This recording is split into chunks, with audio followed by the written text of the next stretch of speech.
ओम भूर्भुवः स्वः तत्सवितुर्वरेण्यं भर्गो देवस्य धीमहि धियो यो नः प्रचोदयात्। सभी भाई बहनों को मेरा प्रणाम।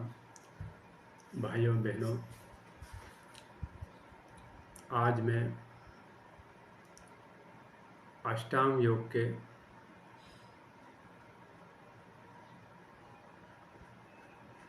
आसन,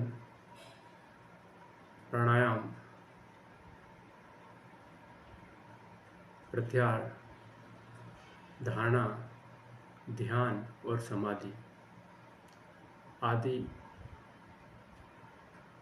के ऊपर कुछ प्रकाश डालना चाहूँगा।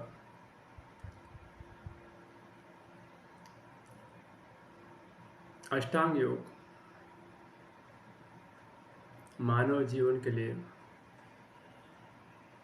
क्यों महत्वपूर्ण है? गुरुदेव ने अष्टांग योग के ऊपर 2 वाङ्मय, एक वाङ्मय 4 नंबर का है जिसका नाम है साधना पद्धति का ज्ञान और विज्ञान। उस वाङ्मय में यम, नियम और आसन 3 भाग है उसमें,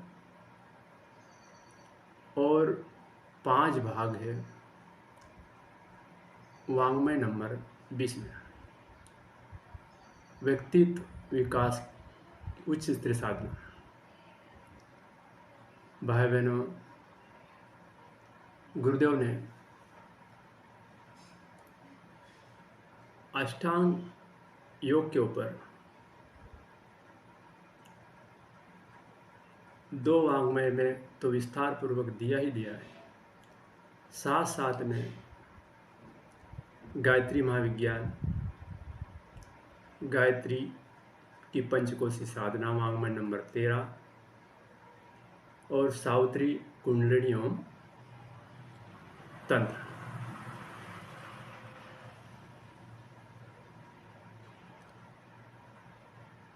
वाङ्मय में गुरुदेव ने अष्टांग योग के ऊपर खासा प्रकाश डाला, और जो उच्च स्तरीय साधना करना चाहते हैं उनके लिए विशेषकर वाङ्मय नंबर 20 में दिशा निर्देश दिए गए, और जो उच्च स्तरीय नहीं करना चाहते उनके लिए साधारणतः यम, नियम, आसन और प्राणायाम में कुछ शारीरिक आदि व्याधि बीमारियों से मुक्ति दिलाने के लिए हल्के फुल्के व्यायाम व्यक्ति स्वस्थ रह सकता है। स्वस्थ रहने के लिए साधारण हल्के फुल्के व्यायाम पर्याप्त मात्रा में ठीक है, किंतु यदि व्यक्ति कुछ बड़ा करना चाहता है, संकल्पित गुरु के साथ में यदि संकल्पित होकर यदि कुछ करना चाहते या करना चाहने की जिसकी चाहत है, उस साधक को, उस व्यक्ति को थोड़े उच्च स्तर पे, जैसे उदाहरण आपको बताना चाहूँगा कि शिक्षा और विद्या, शिक्षा और विद्या में ज़्यादा अंतर नहीं है। शिक्षा व्यक्ति को पेट भरू जीवन यापन, जीवन में जो आवश्यक लगने वाली वस्तुओं की सामग्री प्राप्त करने के लिए व्यवसाय, धंधा, नौकरी करने की शिक्षा प्राप्त होती है, जबकि विद्या में गृहस्थी चलाने की विद्या तो आएगी, साथ साथ में मानव से किस प्रकार व्यवहार करें, और मानव से किस प्रकार व्यवहार करने के साथ साथ में अपना आत्मकल्याण, लोक कल्याण, व्यवहारिक जीवन जीने के साथ साथ में अपने जीवन, अपनी आत्मा का उद्धार लोक कल्याण के माध्यम से कर सकता है। ये विद्या में आता है। भाई बहनों, उच्च स्त्री में व्यक्ति को संकल्पित गुरु के साथ में यदि संकल्पित होकर करोगे तो गुरु उसको मार्गदर्शन करेगा, और मार्गदर्शन करेगा तो उसका हानि नहीं होगी। हमको हमारी जो आस्था, हमारी जो श्रद्धा, हमारी जो लगन, हमारी जो रुचि, हमारी तन्मयता यदि हमारे गुरु के साथ में, हमारे इष्ट के साथ में, हमारे आराध्य के साथ में यदि जुड़ जाए तो निस्संदेह गुरु इष्ट हमको प्रेरणा देता रहेगा, वो कार्य करने के लिए प्रेरित करता रहेगा। भाई बहनों, साधारणतः जीवन व्यक्ति अपने परिवार के लिए करता रहता, किंतु स्वयं के लिए, परमार्थ के लिए, परहित के लिए, गुरु के लिए करने के कुछ बलों की जरूरत पड़ेगी। बलों में विशेषकर शारीरिक बल, मानसिक बल। शारीरिक बल आसनों के माध्यम से ही व्यक्ति अपने शरीर को निरोग रख सकता। गुरुदेव ने कई ग्रंथों में आसनों के ऊपर व्याख्या डाली और मोटिवेट किया गया है कि व्यक्ति गुरुदेव के जो मार्गदर्शन में यदि व्यक्ति करेगा तो स्वाभाविक उसका वो लाभान्वित होगा, और यदि व्यक्ति गुरुदेव के निर्देशों की अवहेलना करेगा तो रोगों से ग्रसित होगा, और उसके लिए जिम्मेदार स्वयं में रहेगा। भाई बहनों, आज मैं अष्टांग योग के भाग तीसरे में 8 भाग है अष्टांग योग के, उसमें से 2 भाग यम और नियम के लिए मैंने भाग 1 में दिया था, और आज मैं आसन के ऊपर कुछ प्रकाश डालने का प्रयास करूंगा। भाई बहनों, आसन वैसे 4 प्रकार के बताए गए गुरुदेव ने।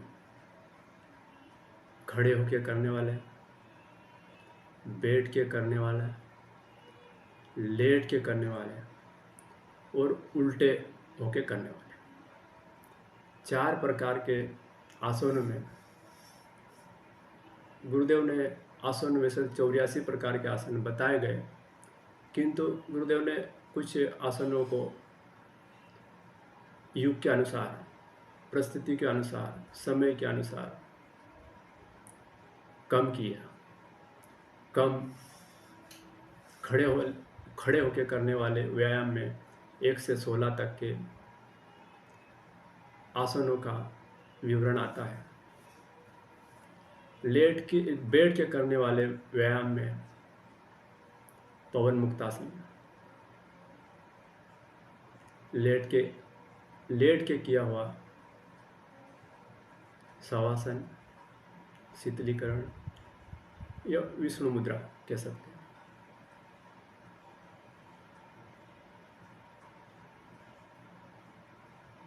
ये इन आसनों से गुरुदेव ने कई ग्रंथों में उल्लेख किया गया कि आसन, योग, व्यायाम कई जगह प्रचलित है, चल रहे, किंतु आसन से उतना लाभ व्यक्ति ले नहीं पाता। क्योंकि आसनों को करने के पहले उनकी थ्योरी जानना बेहद ज़रूरी है। थ्योरी जाने बिना व्यक्ति यदि आसनों को करेगा, हल्के फुल्के में तो ठीक है, हो जाए, कोई उसमें टेंशन नहीं है। पर यदि कुछ अधिक करने का प्रयास करेंगे तो आसनों में नुकसान भी हो सकता है। नुकसान हम क्यों उठाएं जब हमारा मार्गदर्शक सत्ता हमें मार्गदर्शक प्रेरणा दे रहा है, तो हम लाभ क्यों नहीं लें। भाई बहनों, हमारे शरीर को निरोग रखने के लिए आसन बेहद ज़रूरी है। और आसन में गुरुदेव ने बताया कि आसन में हमारे जो 36 प्रकार के मर्म स्थल है,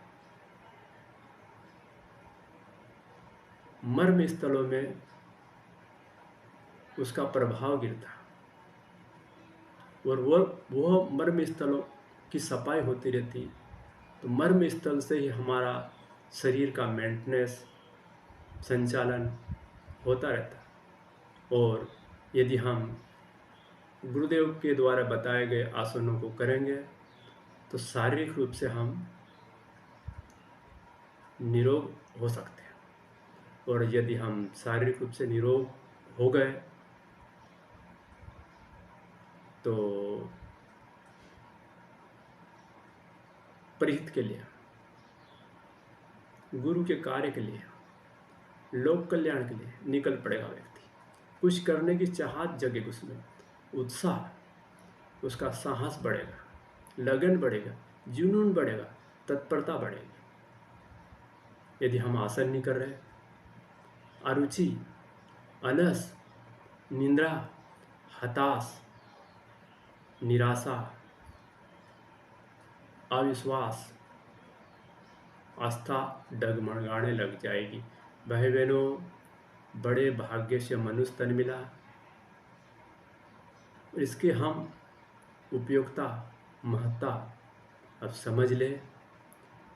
और हमने भाग 1 में ये बताया था कि मानव जीवन एक कच्चे मटके के समान है, और कच्चा मटका पानी धारण नहीं कर सकता, क्योंकि वो पानी धारण करने जाए तो गल जाएगा।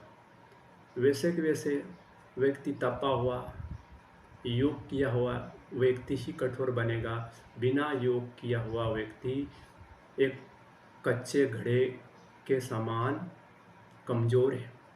और कमज़ोर व्यक्ति लोक कल्याण, पुरुषार्थ और गुरु का कार्य क्या कर पाएगा। भाई बहनों, हमारे गुरुदेव ने जो संकल्प लिए, मानव देवत और धरती पर स्वर्ग का अवतरण, और हम उनके शिष्य होने के नाते हम भी संकल्पित हो, और हमने भी कई जगहों पे संकल्प लिए हुए कि हम गुरु के कार्य करेंगे। पर गुरु के कार्य करने के पहले हमारे अंग और अवयव को निर्बलता के स्थान पे मजबूती देना पड़ेगी। और मजबूती तभी आएगी जब उनको हम आसन के माध्यम से, आसनों के माध्यम से, व्यायाम के माध्यम से उसमें निरोगता पैदा करें, उसमें उत्तेजना पैदा करें, उसमें है उष्णता पैदा करें, उसमें प्राण फूंक दें। हमारा जो अन्नमय शरीर है, और अन्नमय शरीर में ओज भरा है, प्राण ओज भराएगा। ओज से व्यक्ति ओजस्वी होने लगता है, और ओजस्वी व्यक्ति ही कुछ कार्य कर पाएगा। भाई बहनों, हमारे गुरुदेव ने अध्यात्म को वैज्ञानिकवाद से जोड़ा है। आज हमको योग के नाम से जो संसार में कुछ विडंबना है, कुछ कमियां हैं, उन कमियों को हमें गुरुदेव के साहित्यों के माध्यम से हम उनका अध्ययन करें, पढ़ें और योग का अभ्यास करें।